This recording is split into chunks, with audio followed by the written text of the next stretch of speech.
The woman in the Navy Armani suit reached across the aisle, snatched the little girl's plastic Apache helicopter out of her hands, and dropped it on the cabin floor like it was contaminated. "Stay in, coach, where you belong. You're just trash pretending to belong up here." 37 passengers heard every word. Not one of them spoke. The girl's father didn't raise his eyes. He simply leaned down, picked the toy off the carpet, turned it over once in his grease-blackened fingers, and placed it gently back into his daughter's lap. Calm, steady. The way a man moves when he has already survived nights far louder than this woman's contempt. What none of them knew, what they would not learn until the wheels touched the tarmac of an Army airbase 2 hours later, was that this quiet diesel mechanic in scuffed boots had once flown the most dangerous helicopters ever built under a call sign whispered with respect across 2 continents. Before we continue, drop your city in the comments. Let me see how far this one travels tonight. And if you believe a person's worth was never decided by the price of their shoes, stay with me until the end. Marcus Reed had stopped caring about other people's opinions the same week his wife's funeral ended. That lesson rode with him up the jet bridge at Chicago O'Hare. One calloused hand wrapped around a faded green duffel, the other holding the small warm fingers of his 8-year-old daughter, Riley. Riley chattered nonstop about torque, rotor pitch, and why the tail boom matters the way she always did when nerves got the better of her. Marcus just listened, nodded, let her fill the silence. "Daddy, do you think we'll see the engines from our seats?" "Might, kiddo. Depends where they seat us. I hope we're by the wing. That's the best part. You can watch the flaps move when they land." Marcus smiled. The creases at the corners of his eyes had deepened in the last 3 years. 41 years old, and most mornings he felt older. But Riley could still pull a real smile out of him without effort. They had spent the last of the emergency fund on these tickets. Marcus never told her that part. The girl didn't need to know her father had taken every overtime shift at the truck shop, skipped every lunch for 6 straight weeks, just so they could fly to Tennessee and stand beside her grandmother's grave. The only seats left on the only flight he could book were these upgraded ones paid for with miles saved during the years before the cancer took her mother. So no, they did not look like they belonged up front. His work boots carried permanent diesel stains. His jeans wore a dark ring at the knees no amount of washing could erase. His hands told the loudest story, knuckles etched with black that lived in the creases after 14 years of turning wrenches on 18-wheelers and emergency generators. He had long ago stopped trying to hide them. A flight attendant gave them a professional smile as they stepped aboard. Then her gaze dropped to the boots, to the hands, to the little girl clutching a scratched plastic F-64 Apache. The smile tightened by half a degree. Marcus had seen that exact shift 1,000 times. It no longer burned. "Row 3, he murmured to Riley, guiding her forward. "Fancy, huh?" Her whisper carried halfway down the cabin. "Real business class, Daddy?" "Real as it gets, partner." They found seats 3A and 3B. Wide leather that probably cost more per square foot than Marcus's entire truck. He lifted the duffel overhead, settled Riley by the window, and folded his 6-foot frame into the aisle seat. That was when he felt the stare. The woman in 3D, directly across the narrow aisle, had turned fully in her seat. Navy Armani suit cut sharp enough to draw blood. A Rolex that cost $42,000. Hair styled in that deliberate way that looks careless but takes an hour. She examined them the way you examine mud on expensive carpet. Marcus met her eyes for half a second, gave a single polite nod. She did not return it. Instead, she leaned toward the man beside her and spoke loud enough for half the cabin to hear. "I'm sorry, but isn't this section supposed to be screened?" Marcus exhaled slowly through his nose and looked past Riley at the clouds forming outside. 3 years. 3 years of swallowing comments in school hallways, at soccer fields, in hospital waiting rooms. He had become very good at becoming stone. Water ran off, but Riley heard everything. "Daddy?" she whispered, tugging his sleeve. "What did she mean by trash?" Nothing, kiddo. Adult stuff. Is she mad we're here? She's just having a bad morning. You know how that goes. He reached over and brushed a strand of hair behind her ear. Riley studied him with the serious brown eyes she had inherited from her mother. Then she went back to flying her toy helicopter along the armrest, making soft rotor noises under her breath. The other passengers filed in. Marcus cataloged them out of habit, an old reflex that once kept him alive at 12,000 feet. The nervous salesman in 2C, the couple already arguing in 4A, the flight attendant named Lauren doing her pre-flight walk, and the woman in the navy suit, who he had already begun thinking of only as the suit.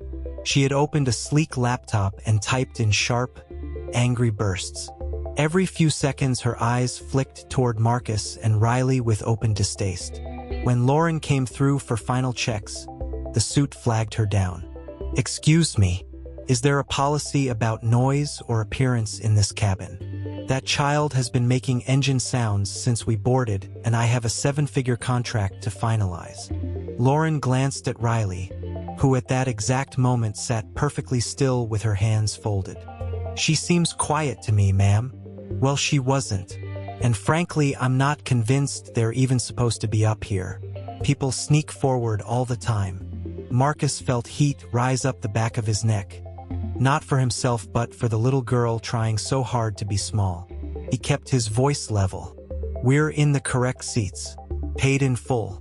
I have the confirmation if you'd like to see it." The suit cut him off. "I wasn't speaking to you." The cabin went dead quiet. The kind where every ear pretends it isn't listening. Lauren looked deeply uncomfortable. "Ma'am, their boarding passes are valid. If you'd like another seat, I can check. I would genuinely prefer not to spend the next 2 hours beside this." She gestured at Marcus's boots, at his hands, at everything she had already decided about him. Riley's lips started to tremble. The toy helicopter slipped from her fingers and clattered into the aisle. Marcus unbuckled. The whole cabin seemed to lean forward. But he did not do what they expected. He did not shout. He simply stood, bent down, retrieved the plastic Apache, checked it for cracks the way a man checks something sacred, then sat back and placed it carefully in Riley's lap. "There you go, kiddo. No damage. She's still flying." Riley threw her arms around his neck and buried her face in his shoulder. Over the top of her head, Marcus looked at the woman in the navy suit with an expression so calm it seemed to rattle her more than anger would have. "You ought to know," he said quietly, just loud enough for her and the rows around them. "The worst thing a child can learn is that strangers get to decide who she is before they know an honest thing about her. I've spent 3 years trying to teach my daughter the opposite. Thank you for the object lesson." 2 red spots burned high on the suit's cheeks. She opened her mouth, closed it, turned back to her laptop. A few rows back, someone muttered that the woman had crossed a line. No one said it to her face. They never did. The engines spooled up. The plane pushed back, taxied, and lifted into a hard blue Illinois sky. For a while, Riley pressed her nose to the glass and watched the world shrink. Rivers became threads. Highways became stitches. Her earlier tears dried the way only a child's can. Then she turned to her father.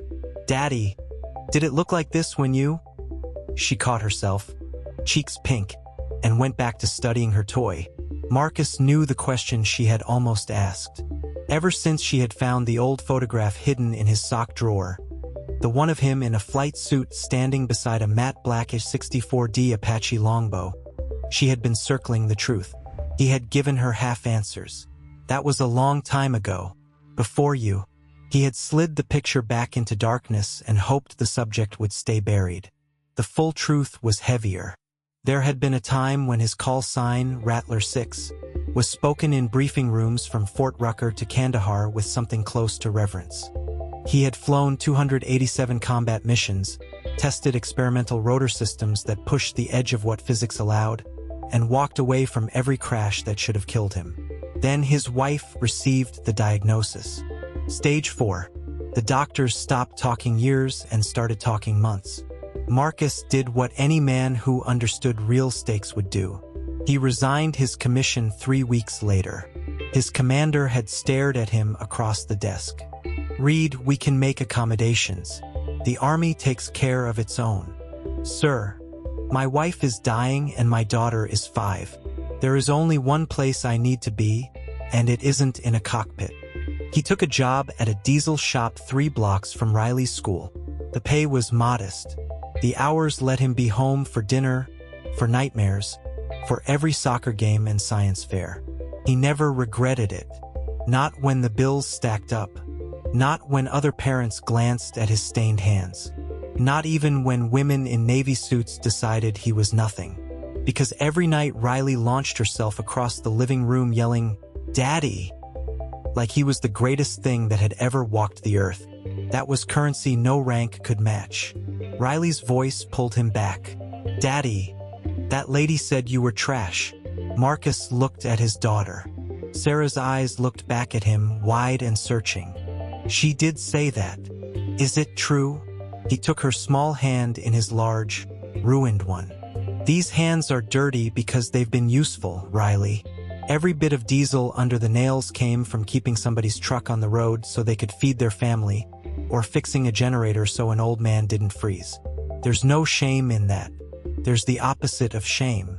When someone looks at your clothes or your hands or your bank account and decides who you are, they're not telling you the truth about you.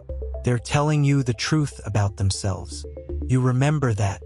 Measure people by what they build and who they take care of. That's the whole list." Riley stared at his hand a long moment, then pressed herself against his side. Marcus wrapped an arm around her and held on. Across the aisle, the suit had gone very still. Her typing had stopped. She stared at the seat back in front of her, jaw tight, the 2 red spots slowly fading. She did not apologize. People like her rarely do on the first try. But the contempt had slipped. She simply looked out her window at the clouds and stayed silent for the next 40 minutes. Day 1 of the journey, cruising altitude, 32,000 feet. Marcus did not sleep. He never could on civilian aircraft anymore. Too many years of being the one responsible for every soul on board. So he sat motionless, arm numb beneath his daughter's head, and watched the sky he used to own slide past. That was when he felt it. A subtle change in the vibration. Not loud, not obvious, just a faint harmonic shift in the left engine's note. Then a microsecond lag in the main rotor trim that no one else in the cabin would notice. To Marcus, it screamed like a siren. He had flown 287 missions in Apaches exactly like the one now carrying them. He knew the sound of a failing main rotor linkage sensor before the cockpit instruments even painted it amber. He waited 10 more seconds. The vibration deepened by another 2 hertz. Marcus unbuckled quietly, caught the eye of flight attendant Lauren as she passed, and spoke in the low, precise tone he once used on the radio at night over hostile territory. "Ma'am, I need you to tell the captain the main rotor actuator pressure is dropping on the left side. It's the linkage sensor, not the valve itself. Tell him to watch it warm up. He has maybe 9 minutes before it cascades." Lauren blinked. "Sir, I'm not supposed to." "Tell him Rattler 6 said so. He'll understand." She hesitated half a second, then hurried forward. The suit watched the exchange, her face unreadable now. Riley stirred but stayed asleep, fingers still curled around the faded unit patch from her father's old flight suit, the one she had carried like a security blanket since they left Chicago. 2 minutes later, the cockpit door opened. The first officer stepped out, scanned the cabin, and locked eyes with Marcus. The look on his face said everything. The amber light had just come on exactly as predicted. "Folks," the captain's voice came over the speakers, calm but weighted. "We have a minor system indication. We're diverting as a precaution. Sit back, stay calm. Nothing to worry about. We're being extra careful." The plane banked gently onto a new heading. Riley woke, clutched the patch tighter. "Daddy, nothing's wrong, kiddo. Just a small hiccup. Belt tight like we practiced."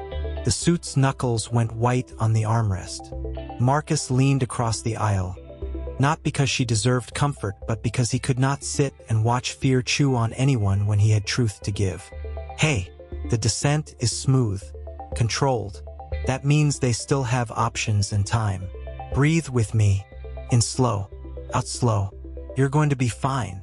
She stared at him, the man she had called trash only hours earlier, now the calmest voice in her world. How can you possibly know that? Let's just say I've sat up front of a few of these before. The aircraft touched down at the restricted Army Aviation Base outside Nashville at exactly 2:14 p.m. Perfect landing. Passengers began to clap in quiet relief. Riley pressed her face to the glass. Daddy, look! Outside the window, lined up on the ramp like sleeping predators, sat a row of F-22 Apaches in matte combat gray. Riley's eyes went wide. Those are real ones. Like yours. Like the one in the picture. Yeah, kiddo. Those are the real ones. As the plane taxied to a remote hangar, a small convoy of military vehicles rolled out. Ground crew swarmed. Then a young warrant officer stepped aboard, scanned the passengers, and stopped when he reached Marcus. His eyes widened. Sir, are you Rattler 6? The name rippled backward through the cabin like voltage. Marcus exhaled. The door he had nailed shut 3 years earlier was about to be kicked open. 19 hours until the formal briefing in the main hangar. The passengers were escorted inside while maintenance crews swarmed the aircraft. Riley stayed glued to her father's side, clutching the faded unit patch like a talisman. The suit stood a little apart, arms folded, watching everything with new eyes. Colonel Elias Grant, who had once flown as Marcus's wingman in Afghanistan, arrived in crisp uniform. He took one look at the man in oil-stained jeans and broke into a rare smile. Marcus Reed, still flying under the radar, I see. He pulled Marcus aside near a row of tool chests, but this time he did not lower his voice. Before you climb back on that replacement bird, I need you to hear me out. In front of your daughter. In front of everyone. Marcus nodded. Anything you say in front of me, you can say in front of Riley. We don't keep secrets anymore. Colonel Grant laid it out for the whole group to hear. The Army was producing technically flawless young pilots who could run the machines but had never been shown what real sacrifice looked like. They needed instructors who had carried the heaviest loads and still stood upright. Part-time, on Marcus's schedule, around Riley's school and soccer games. The salary started at $178,000 a year. No pressure, but the need was genuine. Marcus listened without expression. Then he crouched so he was eye level with Riley. This decision is partly yours, partner. We're a team. What do you think? Riley looked at the colonel, at the waiting Apaches on the ramp, then up at her father. Her small brow furrowed the way it did when she was weighing grown-up things. Would you have to leave for months like before? No, just a few days a month. I'd always come home the same night, and I'd still fix trucks on the weekends, so you never see me choose anything over you. She thought about it. Really thought. Then she pulled the faded unit patch from her pocket and pressed it into his hand. You should tell them about Mom, so they know she was real, so somebody else remembers her name. The hangar went silent. Marcus's shoulders shook once. He pulled his daughter into his arms, stood, and gripped Colonel Grant's hand. On those terms, sir, I'll do it. My daughter comes first. Always. That's not negotiable. That's the curriculum. The hangar erupted. 24 aviators broke into applause. Young warrant officers hooped. The colonel's eyes glistened, but his smile was fierce. He had not expected less from Rattler 6. The suit stood among the passengers, tears cutting fresh lines down her face. She had spent her entire career sorting people into boxes in under 10 seconds. Today, every box had been shattered. Maintenance confirmed the fault within the hour. Exactly the sticking check valve Marcus had quietly suggested to the crew chief from 60 feet away while holding his daughter on his lap. The maintenance officer shook his head in disbelief. 8 seconds. From a passenger seat. Sir, I don't know whether to salute you or retire. Marcus laughed for the first time all day. Don't retire. It only shows up once the fluid gets hot. You'd never catch it on the bench. Not your fault. 14 hours until the formal briefing. The replacement aircraft arrived. Goodbyes stretched. Young pilots asked to shake his hand. One captain told him he would fly better for the rest of his career simply because he had met the legend. Marcus gave the only advice that mattered. Then fly safe and come home to whoever's waiting. That's the only flying better that counts. The suit approached last. She had composed herself, but the composure was softer now, earned. She held out a business card. I run a logistics company with 200 trucks and a maintenance division that's been bleeding money because I've never found anyone I trusted to run it like it mattered. I'm not offering you a wrench job. I'm offering you the director's position. Hours built around your daughter's schedule. Triple what the diesel shop pays. And before you say no, this isn't guilt money. It's me admitting I spent 30 years hiring people based on what they looked like in 30 seconds. Today, I learned exactly what that's worth. I want to hire one man based on who he actually is. Marcus took the card. I'll think about it. I have the teaching job now too. We'll see how both fit around Riley. But thank you, not for the offer. For learning the lesson out loud when it would have been easier to walk away. That took real courage. You should know that about yourself. For the second time that day, the woman who never cried in public let the tears come without shame. When Marcus and Riley finally boarded the replacement flight, Colonel Grant himself walked them down the jet bridge in full uniform. The gate agent's eyes widened like saucers. The other passengers were already seated. As Marcus carried his sleepy daughter down the aisle, something shifted. A man in a business suit stood. "Thank you for your service, sir." Then another, and another. Up and down the cabin, the same people who had stayed silent that morning rose and offered the only apology a plane load of strangers knew how to give. Marcus accepted each one with a quiet nod. "No gloating, no lectures. Just thank you," spoken evenly while he settled Riley into the window seat so she could watch the flaps move. A small voice from across the aisle belonged to a 10-year-old boy traveling with his mother. "Sir, were you really a helicopter pilot?" Marcus glanced at Riley, who was already nodding eagerly. "You know what? I'll let my daughter tell it. She tells it better than I do." He ruffled her hair. "Go on, partner. Tell him about Rattler 6. As the plane pushed back and turned toward the runway, Riley leaned across the aisle and began to tell another child the only story that had ever mattered. Not the one about speed or medals or combat footage, but the one about a father who loved someone more than the sky itself.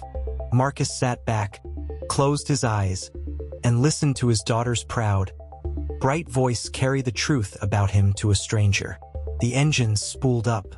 The plane lifted into the late afternoon light and climbed toward Tennessee, where a fresh grave and a hard goodbye still waited. Grief would still come.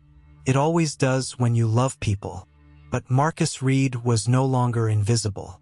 Not to the army that now saluted him. Not to the passengers who finally saw him. Not to the woman in the Navy suit who had learned her lesson in the hardest classroom imaginable. And most of all, not to the 8-year-old girl beside him who now knew, all the way to her bones, exactly what kind of man her father was. 3 years of being measured by his boots, his hands, his clothes. 3 years of swallowing every insult so his daughter could keep her childhood intact. In the end, the world had not discovered his worth because he finally showed them the flight logs or the medals. The world discovered his worth the moment a little girl forgave the woman who had made her cry. The moment a man comforted the stranger who had wounded him. The moment a father knelt in a hangar and told his daughter that everyone is somebody and you never get to decide otherwise. The salute had not made Marcus Reed worthy of respect. He had always been worthy, in the cockpit under a truck, in seat 3A with diesel on his hands and contempt aimed at his head. The only thing that changed was who finally had the eyes to see it. That is where the story rests for tonight. The rotors are quiet now. The vibration is gone. Just the low hum of a father's heartbeat and the soft breathing of a little girl who already understands what her daddy's hands are really worth.